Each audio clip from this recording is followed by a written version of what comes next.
Мен бүгін Садыр Жапаров Нурғозоевич бойынша айтайын дедім еле.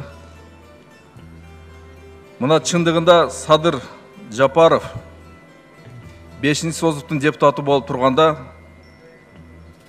Хумтор мәселесін көтеріп, шу депутаттық комиссия түзіп, депутаттық комиссияны өзі жетектеп, ошо Хумтордың мәселесіне экологияға болған зияндарды, қанша алтын өндіріліп атқандығын, инвесторға қаншасы кетіп бартады, Қырғызстанға қаншасы келіп атады, ине жүйіне чейін барын еліктеп, аяғына шығам деп бүгінгі күнде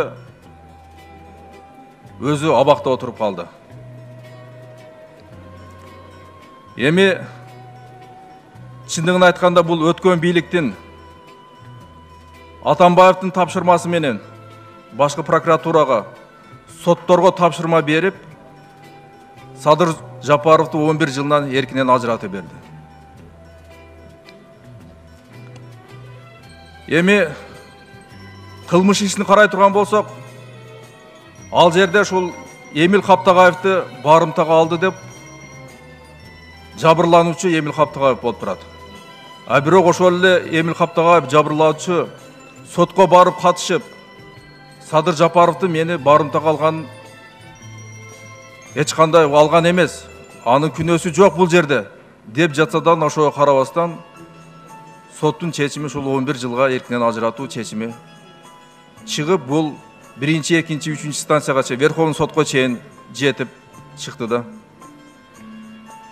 Эми аны айтайын деген себеби мына бүгүнкү күндө кайра адвокаты кайрылып сотторго жок дегенде ушул амнистияны колдонсун десе, аны дагы бүгүнкү күндө 1-чи станция, 2-чи станция дагы карабай жокко чыгарып отурат.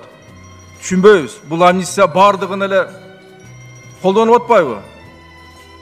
Эмне үчүн бүгүнкү күндө ушул Садыр Жапаровго келгенде бул колдонулбай калат? Ошондуктан мен кайрылып айтат элем ушул сот кызматкерлерге дагы. Силер мыйзамдуулукту, адилеттүүлүктү карагыла.